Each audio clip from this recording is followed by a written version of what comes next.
Hey, Jamie, pull up that clip. I've been talking to a lot of people over the last few months, which is maybe not a good sign for the direction my life's going. But I've been talking to a lot of people over the last few months that think that aliens are angels and devils. And that's like when you're hearing about like all those stories in the Bible about fallen angels and devils, like these people think that they were referring to aliens. That fell from the sky? No, it's just the term, the way they're phrasing it is like fallen angel, meaning like Satan, and that there's good angels and bad angels, there's demons and angels. What these people believe, and I don't necessarily agree with it, nor do I even understand it enough that I can argue against it, but they believe that all these stories are really referencing a spiritual force that's always here all the time, but that these stories from like the ancient Hindu texts, and Billy Carson talks a lot about that, and a bunch of other people talk about these different stories from these ancient texts that have people either interacting with sky people or someone coming from the sky and interacting with them, and they think that a lot of these things might be talking about the same thing. Here's the thing. So the Bible was written for us, but it wasn't written to us. There is an original audience, whether that's the ancient Israelite in the ancient Near Eastern culture, or whether it's the Greco-Roman believer in Jesus within the city of Ephesus. Welcome to another episode of Ring Them Bells. We believe in the power of the good news and that Jesus has defeated evil and is king of our world. We exist to help you rediscover the supernatural focus of your Bible. We believe that the supernatural focus has been suppressed, and we're here to help bring that back into the light. We do that through incredible content creation. We have mashups and interviews with some of the best scholars featuring N.T. Wright, Tim Mackey of the Bible Project, and Dr. Michael Heiser. All of this content creation supports our nonprofit ministry here at Ring Them Bells, where we provide pop-up feeding centers for the homeless and also specialize in hurricane relief. If you haven't yet, please take a second. It only takes a moment for you, but means so much for this ministry. Subscribe and turn on the alerts, as this is the best way to connect with our channel. Theologian and defender of our faith, Wes Huff, broke through one of the greatest barriers in communication today. He was recently interviewed on the famous Joe Rogan podcast. For those that don't know, Joe Rogan is one of the most popular media broadcasters and podcast hosts of our day. And we have observed not only is Joe a great free thinker that is pursuing ultimate truth, but also, like many have noticed, it seems that ultimate truth in the form of the gospel of Jesus Christ has been actively seeking out Joe Rogan. We've seen this through various guests and a lot of revelations that Joe has been having along the way. But one thing we've all noticed is that Joe has never had a legitimate theologian or scholar on his channel. And this is why many like myself have been praying for a moment like this for quite some time. Enter Wesley Huff. Wes Huff is a respected theologian and defender of our faith and the Bible. Wes is currently the central director at Apologetics Canada. Wes recently got launched into the public spotlight after he debated ancient alien theorist Billy Carson about his claims concerning the Bible and the crucifixion of Jesus. Many know that we have shared multiple videos refuting the work of Billy Carson and Zecharia Sitchin using the work of the late great Dr. Michael Heiser and the Divine Council worldview. We have shown that Billy Carson and Zecharia Sitchin utilize the Bible in a false and unintended manner. This is why I am extremely happy to see someone like Wes get a chance to set the record straight and show how these theories are not substantiated and that the Bible stands as the true Word of God. To say it politely, Wes Huff epically dismantled Billy Carson's false claims about the Bible and the person of Jesus. Wes decisively exposed Carson's lies about ancient civilizations and their creation accounts.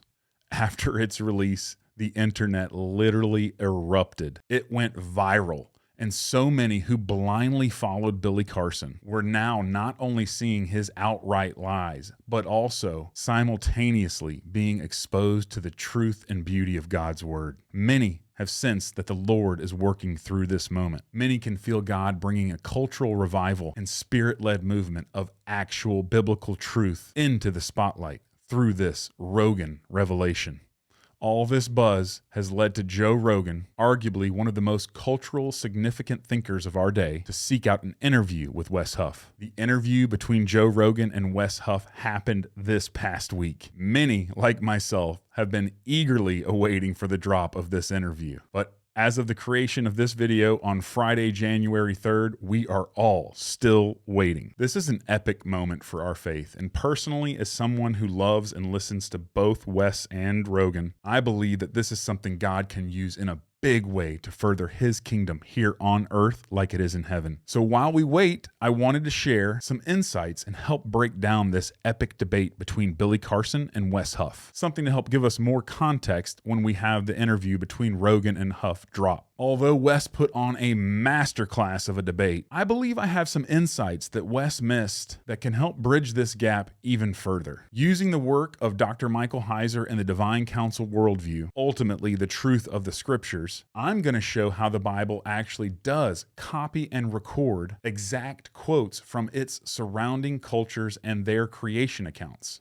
But we'll show how the Bible actually utilizes these citations as an actual polemic or political witness against the empires of their day. Israel's neighbors, who violently oppressed and enslaved them, had as a staple of their faith that they were visited by other worldly beings and given some type of divine knowledge. We'll show that Israel's inclusion of their surrounding neighbors' stories, both in Genesis 6 and the book of Enoch, validate the claims that these other ancient civilizations were making about being visited by other worldly beings. Let me say that again so I'm clear. Israel's inclusion of their surrounding neighbors' stories into their creation accounts, both in Genesis 6 and the book of Enoch, validate the claims that these other civilizations and empires were visited by other worldly beings. Along with this validation, the Hebrew scriptures also are explicit in explaining that these ancient civilizations were deceived by these otherworldly beings, and that the supposed knowledge that they received was actually meant to hurt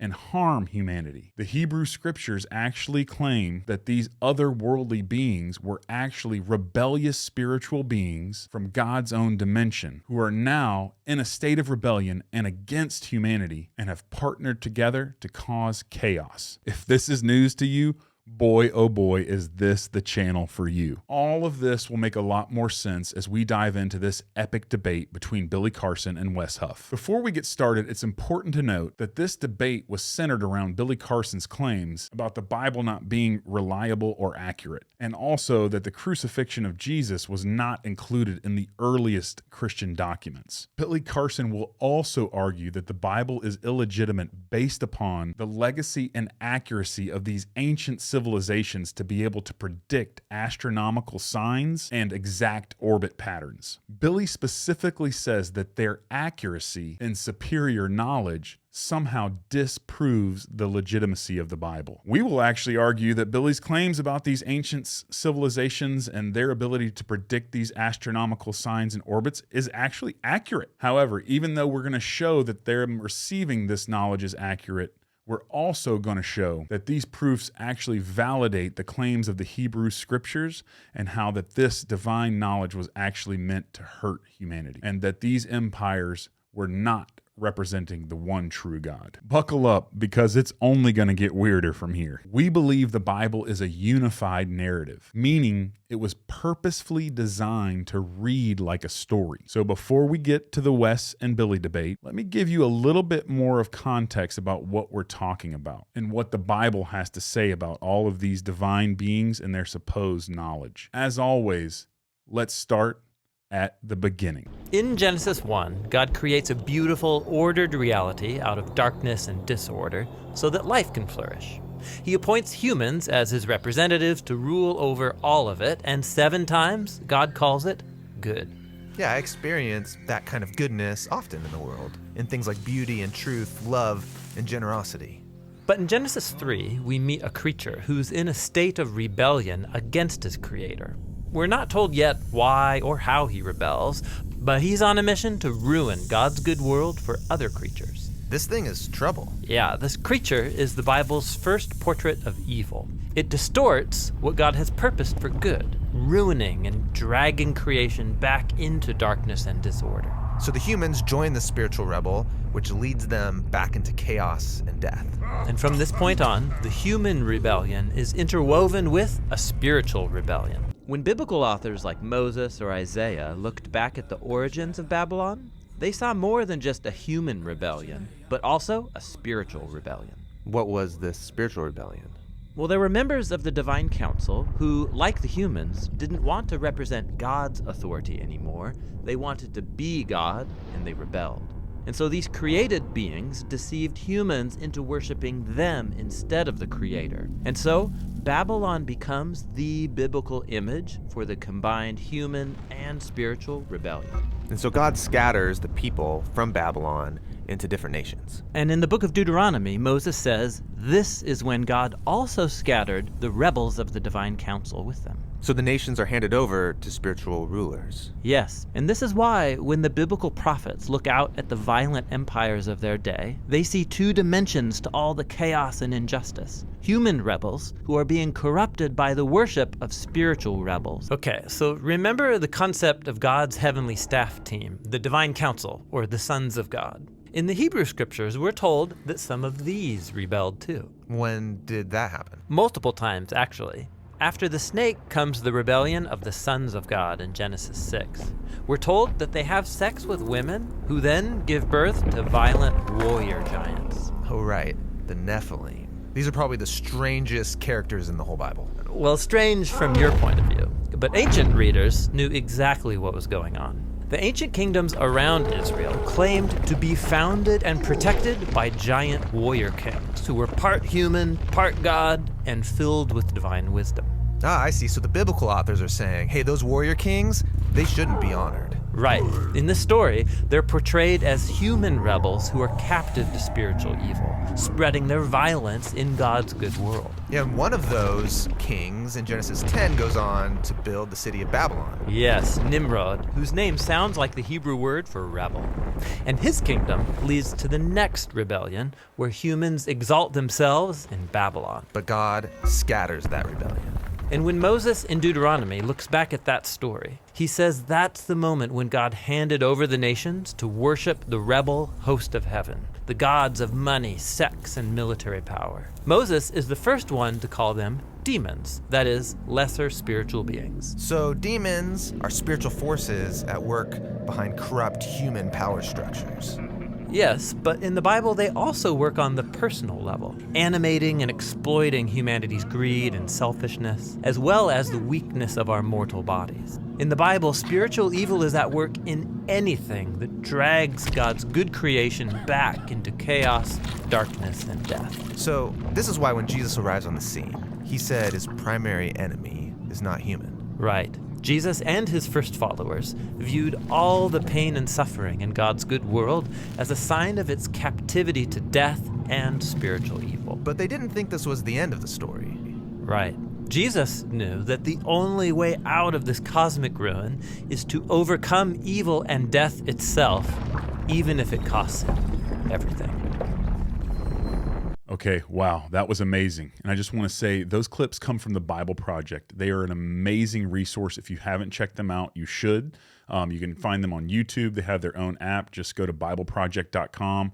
Amazing resources covering all aspects of the Bible. Cannot recommend them enough. But now we have more context as we're going to head into this epic debate between Wes Huff and Billy Carson. And it's going to help us along our ways as we try to disprove Billy's ancient alien theories while also taking the Bible on its own supernatural terms. One thing that I want to emphasize that's going to help us all understand this debate and what Billy Carson is actually responding to. As I've watched this and understood and listened to what he's saying, Billy Carson and so many of these ancient alien theorists are responding to poor Christianity. That is, people who represent the faith poorly with their understanding of Jesus and the Bible. When we approach the Bible not on its own terms and treat it as a rule book and not try to treat it as a narrative, how it was really written, we open it up to ridicule and critical debate like Billy Carson brings to it. But thankfully, Wes Huff is going to help us bring some great exposure to that. So let's jump right in here. with Billy Carson as he gives us his understanding of who Jesus is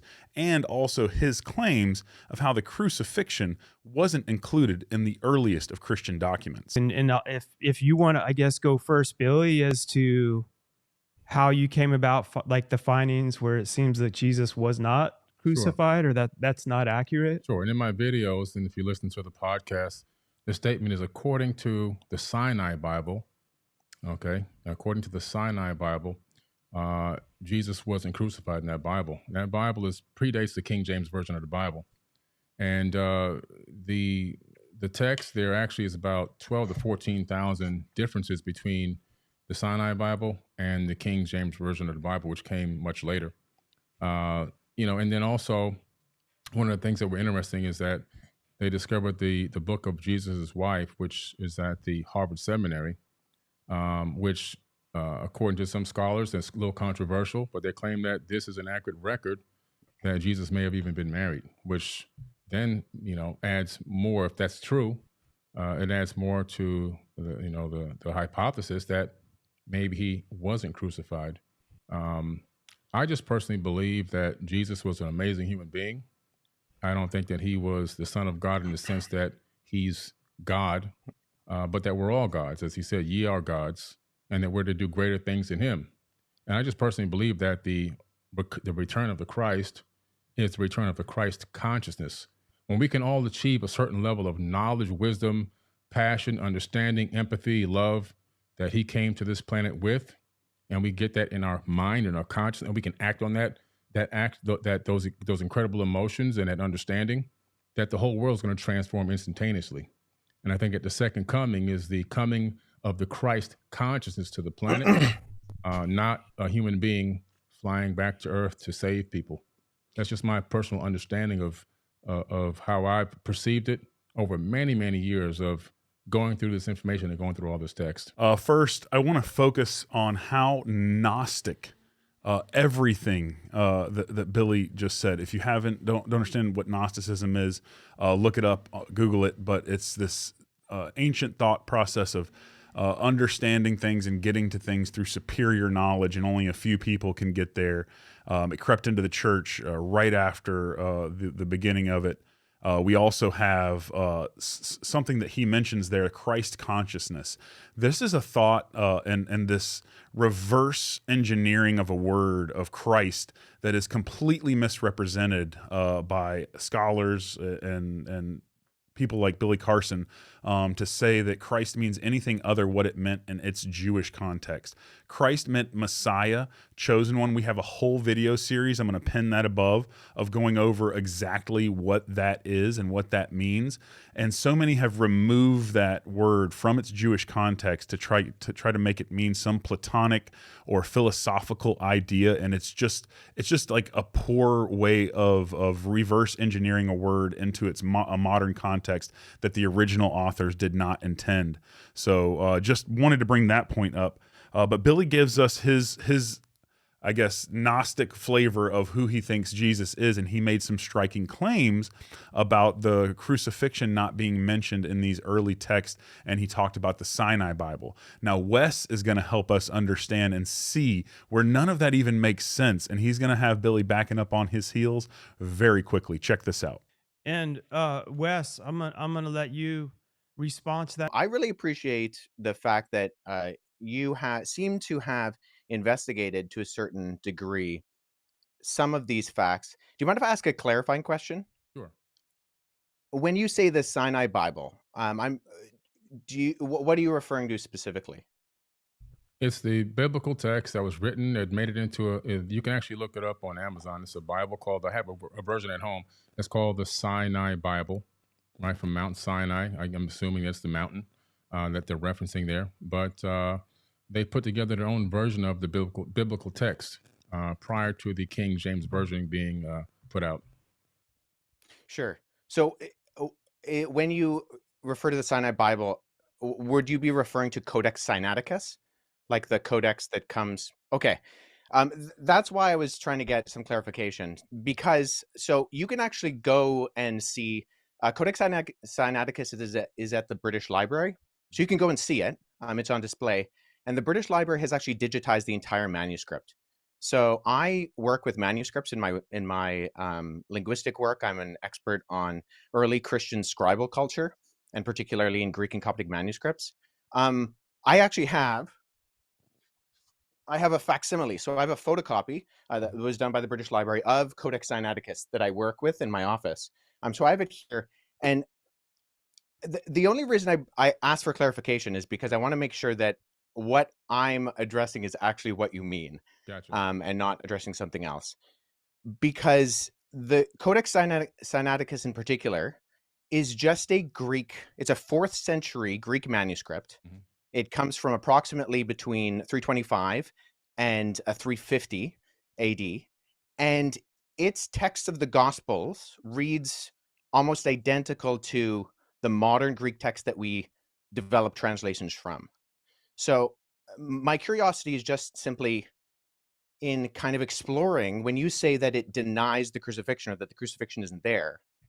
I mean, I can go on right now, Codex Sinaiticus, and I can look up the end of, say, Matthew 27, where it has Jesus being crucified.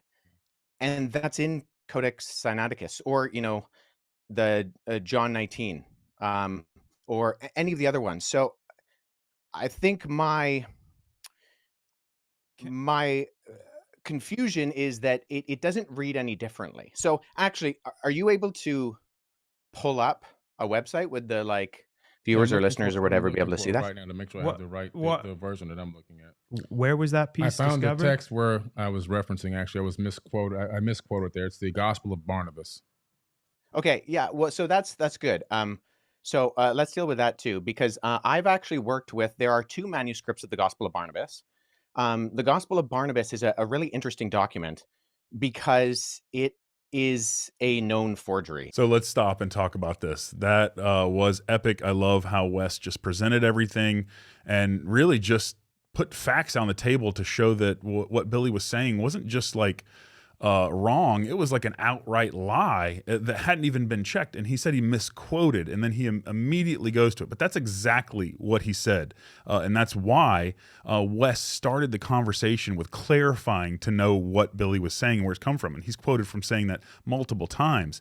And it's literally an outright lie. So he moves and says that it was actually the Gospel of Barnabas that he quoted. And Wes immediately has that locked and loaded to be able to defend and help us to understand and us see how textual criticism from internal cues inside documents can help us see if they're a known forgery or not. Let's check this out.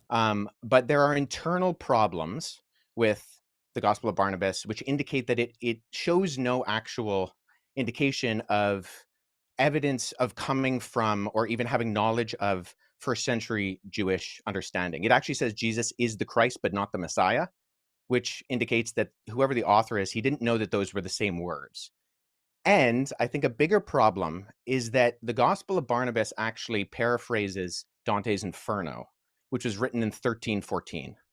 So there's a lot of internal evidences that disqualify the Gospel of Barnabas, never mind the fact that we don't have any evidence of it prior to the 14th century, and none in any other language other than Middle Age Italian Italian and Spanish. But the internal content of the Gospel of Barnabas disqualifies it from being ancient.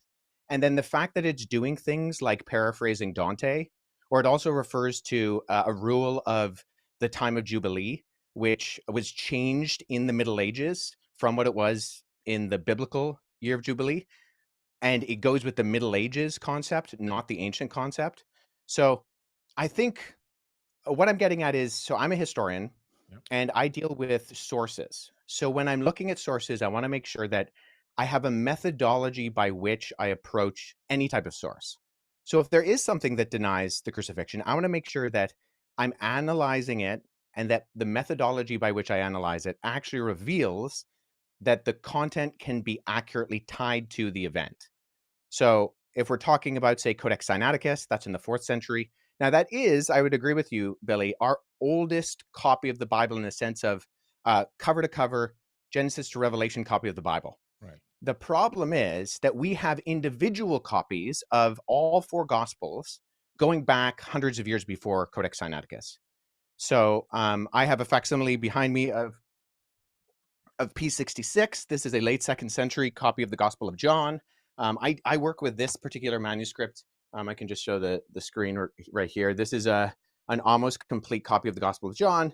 And it Is that the has the Papyra by crucifixion. any chance? So the only hesitation I have with what you said, Billy, is that we have single copies of the Gospels that can be dated to the 2nd century that all do have the crucifixion.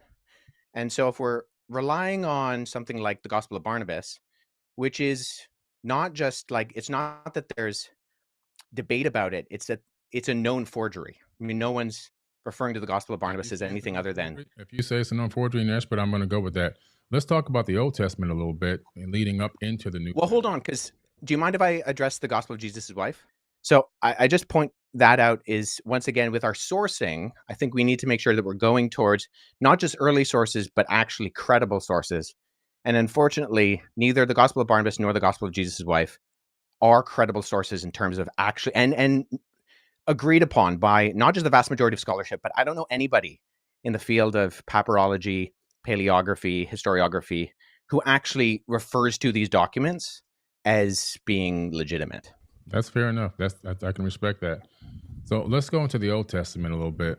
Wow. So Wes just put on a master class of textual criticism and helping us see how internal clues inside the Gospel of Barnabas help us know that it's a known forgery. I mean, there's a litany of information that disprove that we could ever rely upon this as a reliable text.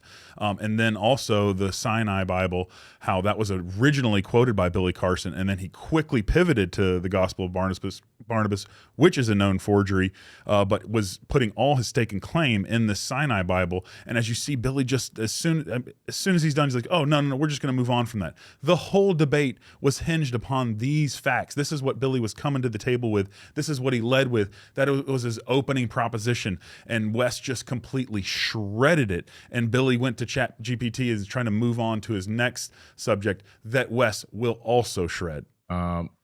Predominantly from my research, I discovered that a lot of information from the Enuma Elish and the 7 tablets of creation is a lot of the in Genesis, a lot of the creation story that comes into Genesis. Not all of it, but because obviously it's a smaller, Genesis is a much smaller version of a much bigger story. But it's literally almost word for word from the Enuma Elish and the 7 tablets of creation. The Epic of Atrahasis as well is also there in the Old Testament. Several other tablets as well, Code upon Hammurabi and a few others have made it into that text. Sumerian cylinder scrolls that talk about the creation story. Again, the creation story in the Epic of Atrahasis. And so we tend to see this copying of ancient tablets, text, and scriptures, even some papyruses, into the biblical text.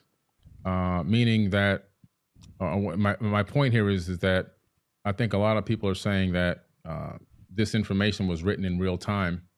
A lot of people believe that. If you ask the average person, they really believe that. But a lot of this information is just copied from older tablets and texts from an earlier date.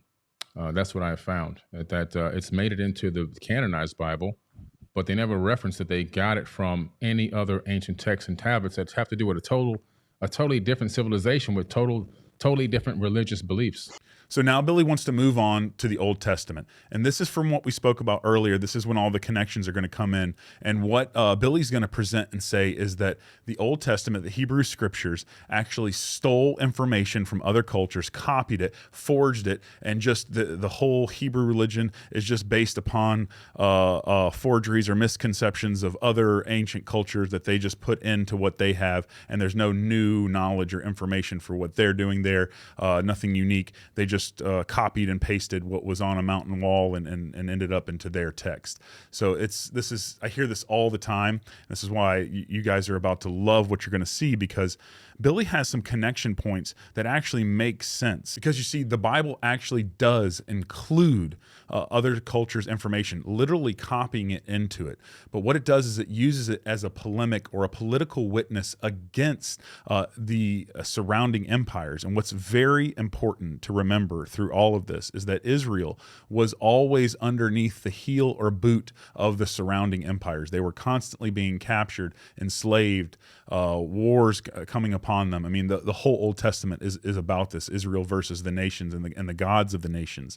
And it's this battle and it's this tension of being underneath the boot of the empires that leads them to include some of their these other cultures surrounding text, because they're using it as a polemic or a political witness right back to it. In our modern culture, we don't get it, but if we lived in that time and place, it would make complete sense for why they included it. It wouldn't be thought of as a forgery. It's like, no, they're writing back against these other cultures to let them know what is the right way, who is the one true God. So let's cut to Wes as he continues this epic debate. Have you read the Enuma Elish? Yeah. A lot of stories there, parallel stories that you see in the Bible, even the Tower of Babel incident and many other crazy stories that are in the Bible. You can find a lot of those true stories in the ancient text, like the Epic of Gilgamesh, where you can find the true story of Noah. They found the Noah tablet to give him instructions on how to build the ark. It wasn't a big boat. It was a round disc that he built with sections cut up on the inside like a pie. That was discovered about 4 or 5 years ago. I believe it's at the British Museum now. So there's a lot of text that's just been covered and copied over into the biblical text. And I think that, in my personal opinion, a lot of people are just became a cargo cult. Sure. Do you mind if I just jump in here for a second? I'm just curious, when you say that there are not just parallels, but there's actual copying, looking at Genesis chapter 1 and 2, where the creation story is summarized in the Bible, what are the actual kind of parallels there that you're looking to? Because as someone who's read both, I not only do I not find parallels, I actually, and this is the majority of ancient Near Eastern scholarship with me, think that Genesis chapter 1 is actually an apologetic against documents like the Enuma Elish. So what are the parallels there? Separated the waters from the waters, for example. That's in the Enuma Elish, and that's also in the biblical text. There are superficial parallels, I would agree, the separation of the water, the concept of the earth being formless and void, that's also in the Enuma Elish. However, I think all the other details, it's the details that make the difference.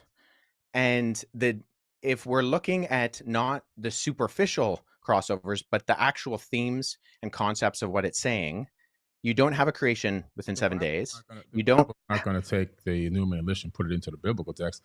There are certain words that they utilize that let me know that they copied it from that text.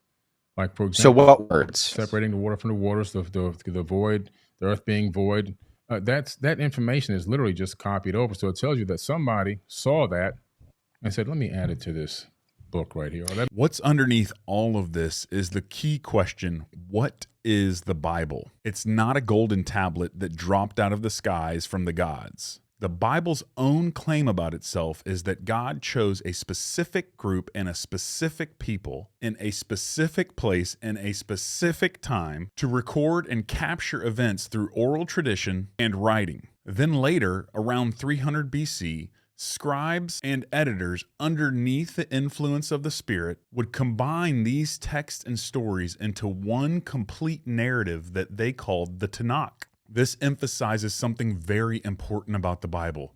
Not only that it was led by the Spirit, but that it was written by humans in actual space and actual time, and in a specific culture. And the truth that God intends for us is wrapped up in that specific culture, in that specific place, and in that specific time, not our modern Western context that we try to force it into, that Billy Carson is trying to force it into. Before we continue in the debate, let's pause and get some context and some help from some biblical scholars like Dr. Michael Heiser and some other great scholars as well. Sorry, I got to cut you off. Wouldn't God be smart enough to know I'm not just going to write to this demographic of this civilization now, knowing I'm a God who created the whole world, and people are still going to be studying this thousands of years later. That's what I was going to say, but I didn't want to come off. Yes. So how I would answer that is I would say this. So the biblical authors began from an observational standpoint of a human standing on the ground. Yeah. So in the beginning, God created what's up there The sky above. and what's down here. Yeah. The land below my feet. Yeah. And so the whole of the biblical cosmos essentially takes up and is described with language of what a human sees when they're on the ground looking about. And then they'll make metaphysical, they'll ponder the nature of God, and then begin to describe what must be above and beyond the cosmos that can account for the snow globe in which we find ourselves. For example, so the biblical language about the earth assumes that we're on a flat disk, the edges of the land, the four corners of the land, the waters under the land, the land is on pillars, the sky dome above. Yeah. And this is how the biblical authors assume the cosmos is structured. So understanding this while we read helps us to make sense of things like the windows of heaven opened, or just odd phrases that might seem odd to us, but actually make a lot of sense in that ancient perspective. Yeah, that's exactly right. So this is just about trying to understand. There's another issue that comes along with how do I come to terms with the fact that isn't how the cosmos is ordered? Exactly. I mean, that's true of all of these points that you have here, this ancient lens. What do we do with that? Yeah. Do we impose that ancient lens on ourselves as the norm, or do we just recognize that's the vehicle of communication, this ancient culture? Yep, that's right. We need your help. Ring Them Bells is a nonprofit organization where every dollar donated goes right back into the mission of spreading the good news and helping those in need. The main ministry of Ring Them Bells is serving those in need in the name of our King Jesus. We create pop-up feeding centers all across the United States to help feed the homeless. We also specialize in hurricane relief. We go into the hardest hit areas. We bring free cooked food. We bring important supplies. We're going to bring prayer to these people, and most importantly, we bring hope to those in need. And you can help with this. Over the past year, we have fed over 2,000 meals, and next year, we want to double that. We can't do this without your support. Everything we create here and all of the food that we serve is free because it's paid for by generous viewers just like you. If you feel led to donate and join the mission with us here at Ring Them Bells, click the Give Butter link in the notes and comments of this video. For anyone who donates monthly, we want to say thank you. We're going to mail you out some swag. You're going to be joined into our exclusive Bells Angels Club, where you'll get swag and exclusive content that no one else gets. If you can't support us financially, please continue to like and share the content, as this helps us so much with spreading the good news about what Jesus has done for our world. God is growing this community in ways that I could never imagine, and I am so grateful to be a part of this with you. We are literally just getting started here, folks. Stay tuned. The beginning is near. A culture is going to make certain assumptions about what common knowledge is. Like if you're writing a flood story, there's going to be elements in there that everybody should just know. I mean, there's going to be some unique elements in there too. And that would take us back to, okay, if you're using the raven thing, that's probably not like in everybody's story. Water's probably in everybody's story. But the raven thing is a little too narrow. And so you had to be looking at that. You had to have some reason that was useful to you. Okay, we'll come back to the usefulness and reasonable. I want to show you something. I did not have you read this. And I'm going to show you two things, I think, tonight. And I've given both of these to John, and we'll put these online. But this is from a book here, From Babylon to Baghdad, Ancient Iraq and the Modern West. And the first article, but the second item here, The Genesis of Genesis by Victor Hurwitz. Hurwitz is a cuneiform guy and a biblical studies guy. This is from, it's either Biblical Archaeology Review put this out or the Biblical Archaeological Society. So is the creation story Babylonian? So he's going through all this stuff, and there's our buddy George Smith. We can lay all the blame at his feet, for a lot of this stuff, and then Dalish is going to come into the picture. But he goes through the different story elements, and then he gets to Lambert. There's Lambert's article. All told, Lambert sees the connections between Genesis 1 and Enuma Elish as relatively few in number. Again, you read the article, so that shouldn't be news to you. But he also notes something else. Many of the parallels between the Babylonian poem and the Bible are as common throughout Near Eastern literature as to be insignificant. There you go. That's the point. Common knowledge. That's a legitimate thing, even back here. As recent scholarship is making clear, simplistic comparison between Enuma Elish and the biblical tradition, as if the Bible were directly dependent on Enuma Elish and it alone, is patently untenable. In other words, it's nonsense. And yet there's clearly some kind of relationship. Then he talks a little bit about Delitzsch and Smith, and he has this observation. He starts looking at, well, let's compare Mesopotamian stuff to other Mesopotamian stuff. The author of Enuma Elish is deliberately attributing to Marduk and Babylon acts ascribed to other gods and cities in other myths about the same subject. The author is stealing the thunder of these gods, undermining them in favor of Marduk. So what he described is Hurwitz makes the point that, if you compare just the Mesopotamian stuff, here you have an old text and the hero god is, Enlil. But if you go into Babylon, the Babylonian period, which is later, 6th century BC, all of a sudden it's Marduk. And the Marduk story looks a lot like this older one. So it isn't just those two. It's more than two. As you acquire and translate more flood stories, or not flood stories, but, flood or creation, whatever it is here. His article's wider than just the creation stuff this week. You begin to notice that the real agenda here is not, we're so dumb we can't come up with a story. I'm so glad we have a library so I have something to write now. I'm going to steal this guy blind and put my name on it. That is not the agenda. The agenda is to use the material theologically. If I'm a Hebrew, an Israelite, a biblical writer, and I want to write a creation story, and I want to give credit to Yahweh as the creator, both for my audience and also as sort of a smackdown to our theological and religious competitors, how can I possibly do that without borrowing? So you have to remember that there are modern ways that we use words, and there's modern ways we think about how the universe is ordered. And there's also ancient ways that people use words. Described in ancient languages. Our first attempt to understand something shouldn't be to translate it all into English and then assume that their words mean what they mean in light of our modern context. It's just using your imagination to imagine yourself into another culture. So that would be the first step, adapting to an Israelite Hebrew understanding of what these words mean and so on. Which is impossible. But you can love your neighbor. You can love these ancient authors enough to check your cosmology at the door and learn another culture's language and cosmology. Another helpful way to do this, and to help place Genesis 1 and 2 on the map of ancient cosmologies, is to learn something about the cosmologies of Israel's neighbors that formed the context in which they wrote. And so in this first video, I want to make the points we just made. Then I want to introduce people to a quick survey of ancient Egyptian cosmology,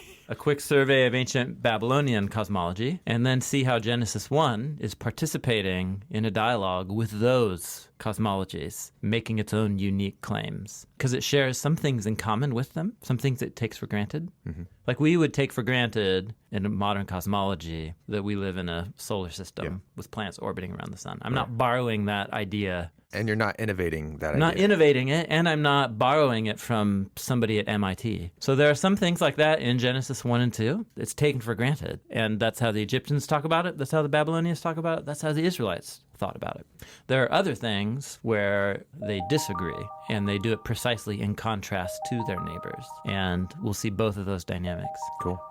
Let me just say this. So the reason why I say it's actually an apologetic against that is because the purpose of the Enuma Elish, which the Babylonians read every Babylonian New Year, was to point out the fact that the deities, and there's countless deities in the Babylonian pantheon, they actually come from the created order. So they're not outside of time and space. They actually come from the created order. And when they die in this battle, right, when Tiamat is defeated, the defeated gods become the earth and the sky and the plants and even you and me. And in that sense, the theme is that you don't actually have any purpose or end result, and you're not created in the image of God.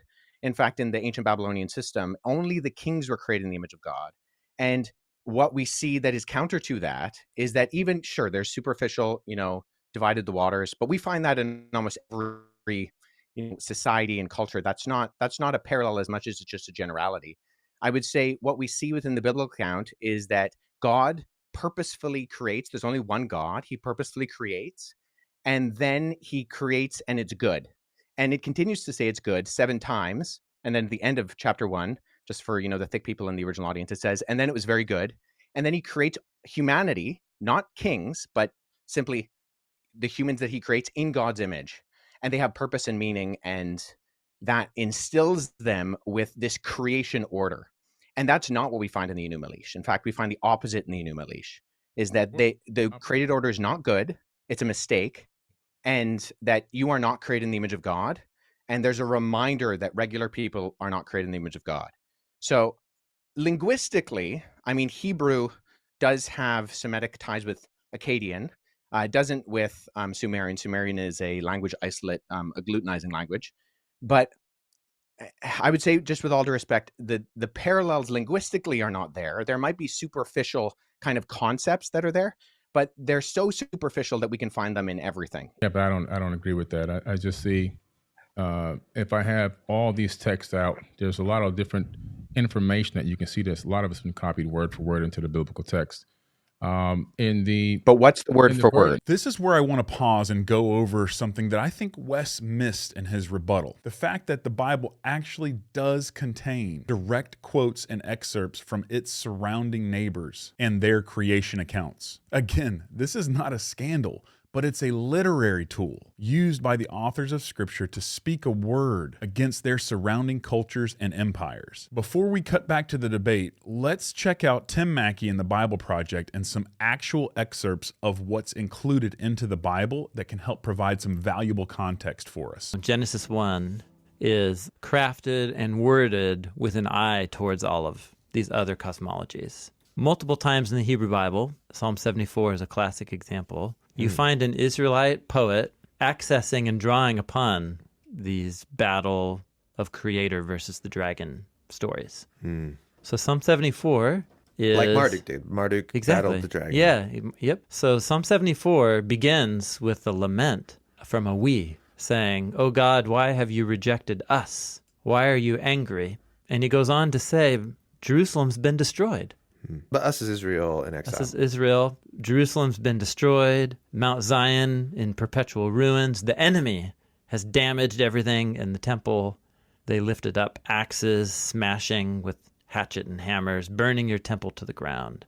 Verse 9, we don't see any signs. There's no prophets to explain what's happening. We don't know how long. How long will the adversary revile us and your enemy? Why do you withdraw your hand?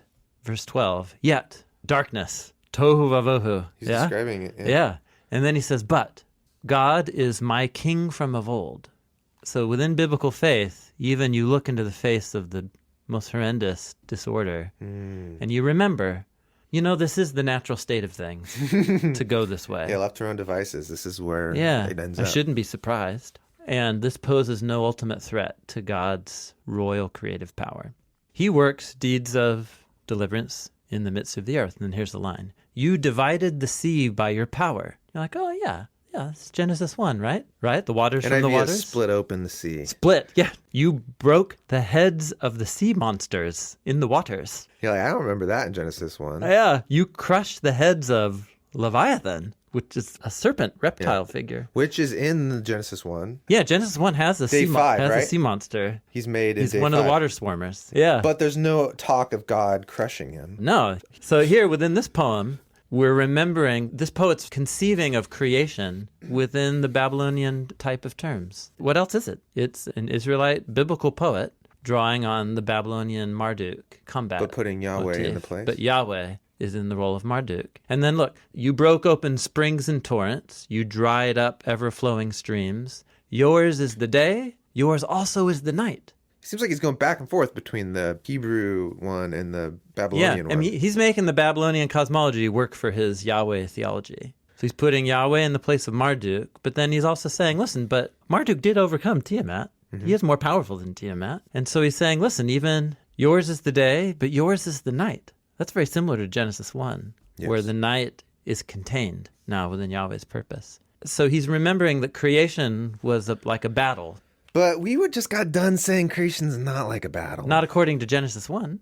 So why is he referring to it as a battle? Yeah, these can both be contained within the same Bible, and that's fine with the framers of the whole Hebrew Bible. They're both perspectives that are valuable, apparently. But so the psalmist here is recognizing in the Babylonian mythology, or creation story, that Marduk had to slay the dragon, and that was a battle. And then split open the dragon, which is similar to splitting open the sea. And he's saying, God's the one who ultimately really did that. But in Genesis 1, the way he did that wasn't a battle. It was artistry. Yeah.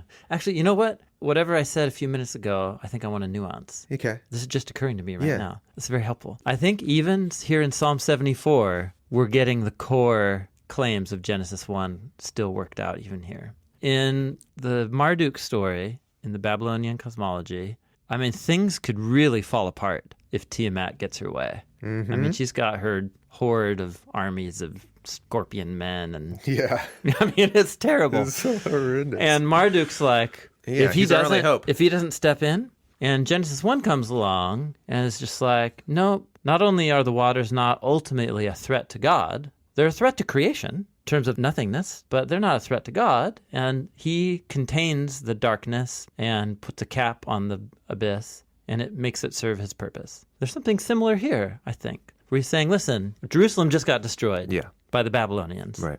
Is this a moment like Marduk? Like, oh, you're being threatened, Yahweh. The Babylonians. Because the Babylonian god is Marduk. Yeah. So they're sitting here. Is Yahweh being Marduk threatened? looked like it just won against Correct. Yahweh. Yeah. And then in verse 12, the poet says, you know what? No. Genesis 1. My God is the actual king. And the sea monsters, right, that Marduk fought, you crushed them. But then he says, yours is the day, yours also is the night. Babylon's unleashing chaos here in Jerusalem must serve some purpose within your order of light and darkness. I think that's what he's saying. That's beautiful. Even this darkness is something that, because you are the ultimate power in the universe, it must serve some role in your purpose. It's not a threat to you. It's because you've allowed it this time of darkness. I think that's what he's saying. I get that. Why, then, does he say that Yahweh broke the head of the monster in the waters? Oh. Because he didn't. He never did that. Well, in a way, when he separated the waters from the waters. Because that's the same kind of thing that Tiamat was doing when he's like... Totally. Yeah, I mean, I think he's saying you're Marduk and more than Marduk. I see. Your God, who you think just won against our God, his decisive victory that made him the supreme God in your mind was him slaying the sea dragon and separating it the waters. But our God is the one that did that, but it wasn't actually a battle. It was just him saying... So breaking the head of the monster was him just saying, let the waters separate from the waters. And he's not referring to the sea monster in day 5. Correct. Within Genesis 1, the concept is the waters are just waters. They obey God's command. And where does the sea monster that the Babylonians fear fit into God's world in Genesis 1? It's just... He's just swimming around. Yeah, it's just swimming around from day 5. Yeah, with the other fish. Yeah, he's a creature. In Psalm 74, the sea monster is being brought up in the Tiamat role as a face to the chaos. I see. And the poet says, nah, even this isn't the ultimate threat to you. But all the same, you do have to You can see here, Genesis 1. Genesis 1 doesn't have any sort of violence associated with God separating the waters. Right. But Marduk does when he does it. So the psalmist here is saying that Marduk breaking the head of the monster stuff, our God did that. Yeah. And when Genesis 1 is writing its cosmology the way that it is, it's actively aware of this kind of... the Babylonian.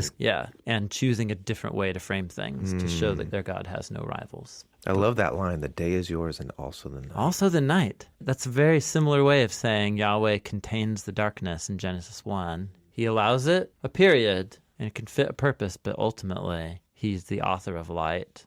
And gosh, so many, I was about to say mysteries, but it's so many profound images here. Okay, that was awesome and proves that the biblical authors employed the literary tool of borrowing their surrounding neighbors' texts and stories to speak a prophetic word back out against the empires of their day. Now we're going to move where Billy Carson will argue that the Bible is illegitimate based on the legacy and accuracy of these ancient civilizations and their ability to predict astronomical signs and orbits with pinpoint accuracy. Billy says that somehow their superior knowledge and accuracy disproves the Bible. After Billy speaks, we're going to have a masterclass from Dr. Michael Heiser to help us see how it's okay for us to understand that these ancient civilizations were visited by otherworldly beings and that the Bible actually confirms this. What we find is the supposed superior knowledge that was brought to them was actually meant to deceive humanity and to bring us into chaos, and that these otherworldly beings were actually divine spiritual rebels. What Billy's about to tell us may indeed be true, but it doesn't disprove the Bible. It actually confirms it. Well, now I'm glad you said that. So those three topics are a very small piece of my concept and idea of what really happened in the ancient past. So that's a very small fraction. That's less than 0.1%. You talk about eyewitness accounts. It's convinced you that Christianity is real. There's been eyewitness accounts of every culture that I've visited around this entire planet, and their eyewitness accounts of what they experienced is 100,000% opposite of what's in the Bible. People have based on what do you mean? Can you give me an example? The Dogon tribe, for example, in Mali, Africa, they experienced a culture that they claim came to this planet from Sirius B. They have the evidence that they knew these beings were from Sirius B because they have the instruments that show the orbit of a trinary star system that we couldn't discover until the 1970s with our modern technology, okay? They understood not only the orbital pattern of Sirius A, B, and C, but even that B was a failed star, which you can't see it from Earth with the naked eye. They knew that it was a white dwarf. They even knew that they said that if you took a tablespoon of it, the entire tribe or 1,000 men couldn't lift the tablespoon. They understood mass and gravity as well. They were told the shape, the sizes, and the colors of all the planets in our solar system, which they recorded. And there's only one wisdom keeper, and that person can never be touched by a person. If they get touched by another person, they'd actually be killed. And then they eventually have a mentee that they break down that verbally handed down knowledge to. And that next person then takes over and becomes the wisdom keeper. And they've been doing this for thousands and thousands of years. And science, modern science, has found all their information to be 1,000% accurate. Then you have the Hopi tribe of the Americas, indigenous tribes, Hopi tribe, Lakota tribe, also having engagements with these quote unquote star brothers, even having an account of them being taken underground, which you don't see just only in America. I just came back from Turkey. You have the people from Turkey in Mesopotamia also being taken underground into a place called Derinkuyu by these beings, by these people, a structure that's built 12 stories deep underground, that's made out of volcanic tuff, a very soft stone. And if you don't know what you're doing, it'll actually collapse. There's no evidence of any collapse. And it was thousands of years old. It was reused many times. So the mainstream story about what it was used for to hide from Romans is actually false. This place is ancient. And in order to build it, you actually have to have foreknowledge of how to construct this type of an underground civilization that can hold 20 to 30,000 people, places for livestock, places for worship, with no sign of collapse. Then you have to have hundreds of ventilation shafts. And I've been down there. Those ventilation shafts cut through solid rock all the way down to the core. And there's even more. It links to other underground cities that are miles and miles away. as you get to the very base of this area, you can cut through and go to another location. But again, these people were taken under. Also, then you have the ancient Egyptians. Similar story. Major catastrophe comes. These people come and take them underground. Then you have the information in the Egyptian book of Going Forth by Day.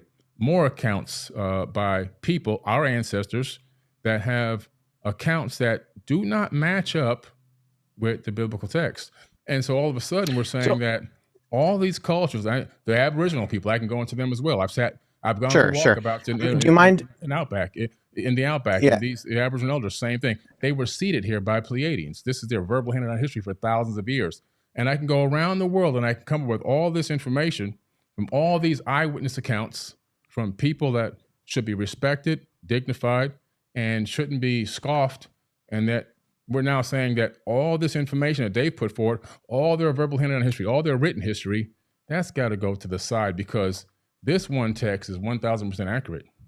Tell me how the Dogon tribe saw Sirius B, knew the orbit of Sirius B, a trinary star system, accurately, and can show you the orbit with a special tool that they made that was given to them by these people.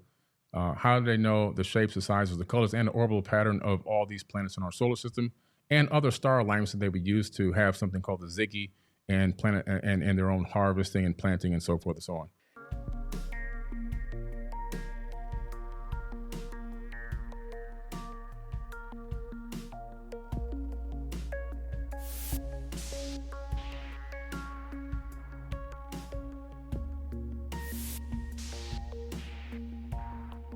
In the Book of Enoch, a book that details the fall of angels known as the Watchers.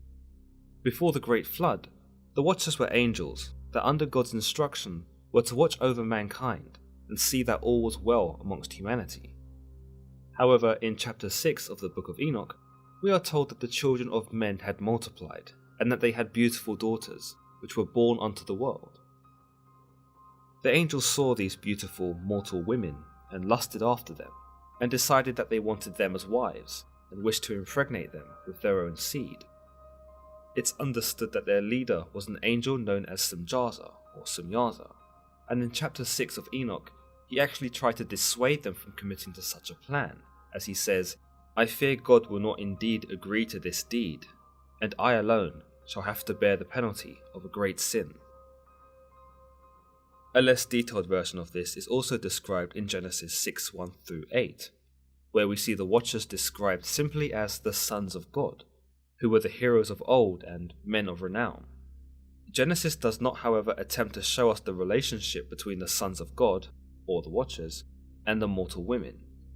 It simply states that they had relations, and married those they chose to. The Book of Enoch states that the spawn between the Watchers and the mortal women were called the Nephilim, and while they are mentioned in Genesis 6:1-8, it is not detailed as to whether they are the spawn of the sons of God, or whether they had spawned from some other means. There is no indication in Genesis that these sons of God led humanity astray. However, in the Book of Enoch, the sons of God, the Watchers, are detailed as being malevolent, as they ignore Semjaza's warning to leave the women alone and instead convince him to join in. They swear an oath that together they will take the mortal women and make them their own. A list of angels who committed this act are also detailed here, but amongst their names, Azazel does not appear, yet. After the Watchers have their way with the mortal women, the women give birth to giants, or Nephilim, if you will. In chapter 7, the Book of Enoch details that these Watchers defiled the women and taught them charms and enchantments, and taught them how to use plants for medicinal purposes. The Watchers revealed the secrets of heaven to these women, told them of the secrets of God, and divulged sensitive information that mankind were not meant to be privy to. Furthermore, the giants which were born from these women turned against mankind and devoured them. Before long, they were openly killing birds, reptiles, and fish, before devouring one another's flesh and drinking each other's blood. By chapter 8, Azazel is mentioned and singled out as being the entity who taught men to make swords, knives, shields, and breastplates. He taught them the metals of the earth and how to use them, before leading them astray and corrupting their ways. While the leader Semjaza and the other Watchers are noted in this chapter as teaching various things, it's interesting that Azazel is mentioned first, and given a much longer and more aggressive subject to teach the mortals. Context.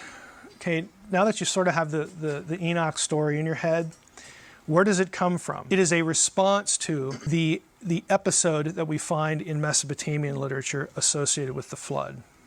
The biblical stuff, Genesis 6:1 through 4, this whole weird episode, is a response to something that the Mesopotamians wrote about and believed and thought it was great, thought it was good. The Israelites thought it was wicked and evil. So there's an opposition there. And so Genesis 6:1 through 4 is in the Bible to tell the Israelites that these events that preceded the flood were not good. They were evil.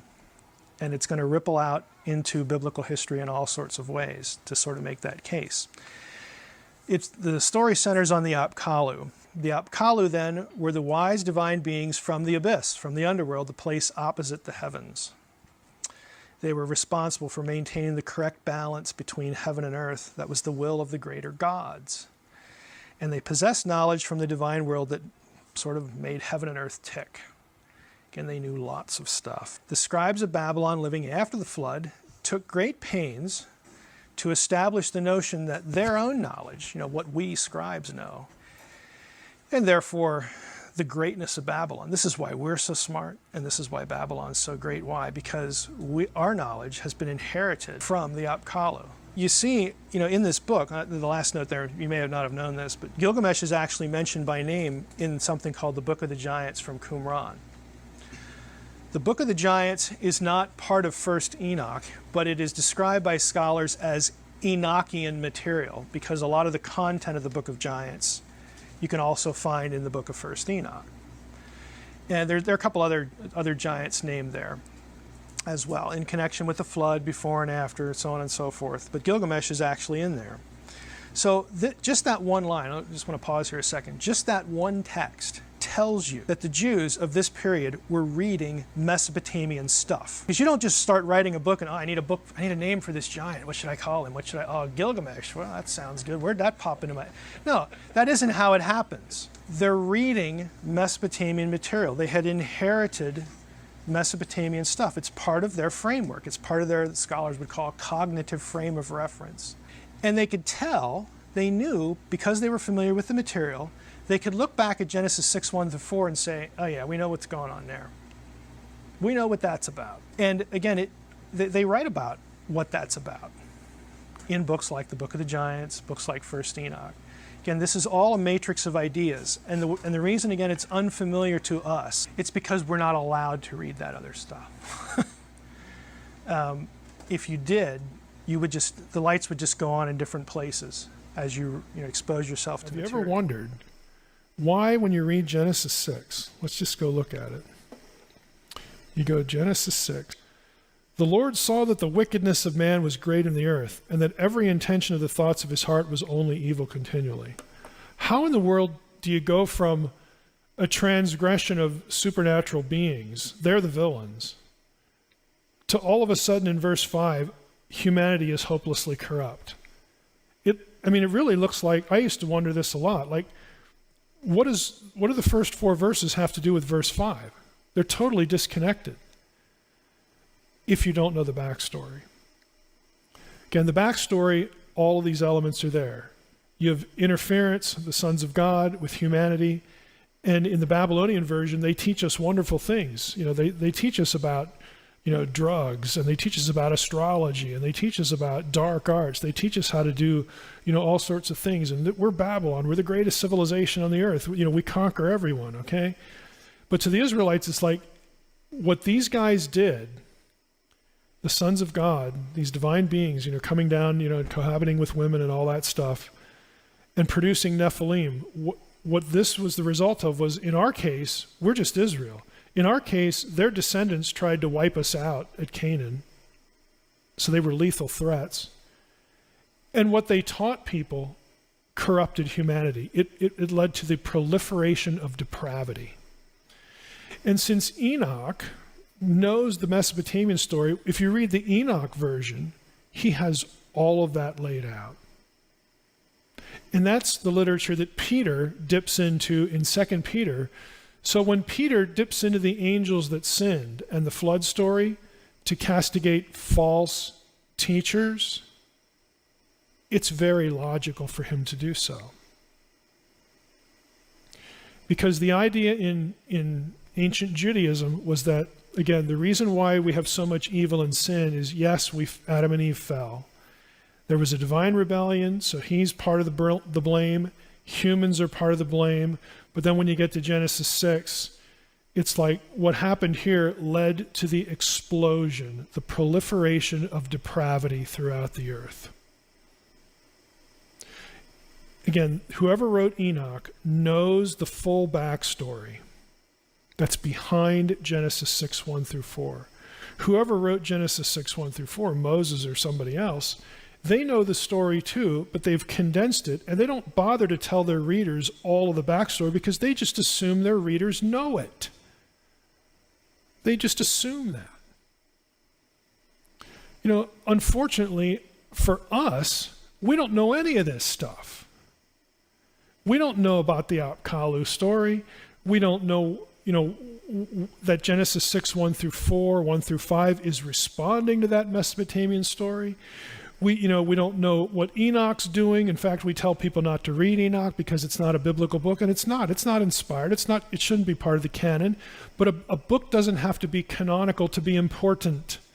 The biblical writers quote books that are outside the Bible all the time to make specific points. Okay, Peter knows this literature.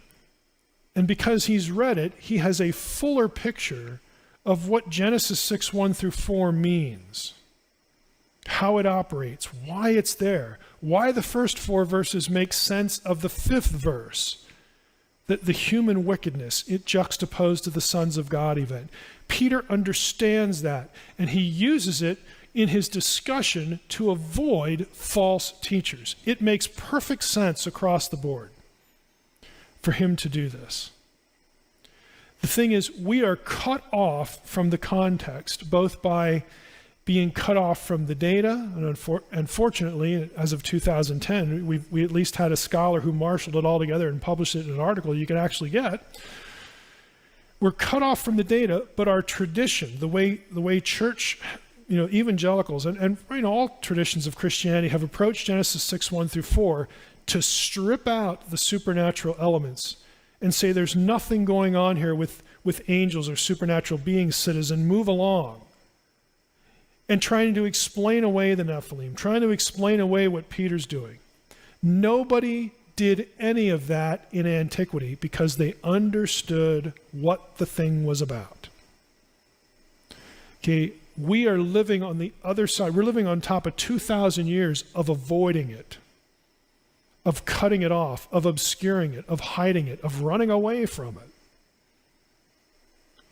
It's there for a reason, and it's going to bleed into other parts of the Bible, other parts of the Old and the New Testament. Wow. All of this helps us connect the dots. It helps us see that Israel's narrative not only told the true story of the one true God, but also exposed all of their surrounding neighbors, lowercase g gods, as false and actually being created, rebellious spiritual beings. This helps us understand the context and bridge the gap between what Billy was saying and Wes's amazing rebuttal inside that debate. That's all for this episode, but we still have so much left to share from that epic debate and the upcoming interview between Wes Huff and Joe Rogan. So if you haven't yet, make sure you're subscribed. Turn on the alerts. That's the only way that you'll be able to get the alerts when we come through with some new content about this amazing debate and the upcoming interview.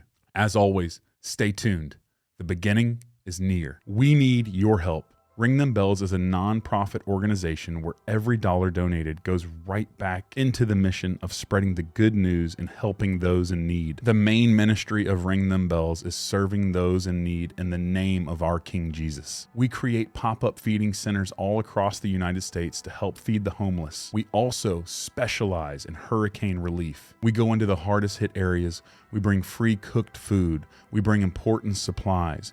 We're going to bring prayer to these people, and most importantly, we bring hope to those in need. And you can help with this. Over the past year, we have fed over 2,000 meals, and next year, We want to double that. We can't do this without your support. Everything we create here and all of the food that we serve is free because it's paid for by generous viewers just like you. If you feel led to donate and join the mission with us here at Ring Them Bells, click the Give Butter link in the notes and comments of this video. For anyone who donates monthly, we want to say thank you. We're going to mail you out some swag. You're going to be joined into our exclusive Bells Angels Club, where you'll get swag and exclusive content that no one else gets. If you can't support us financially, please continue to like and share the content, as this helps us so much with spreading the good news about what Jesus has done for our world. God is growing this community in ways that I could never imagine, and I am so grateful to be a part of this with you. We are literally just getting started here, folks.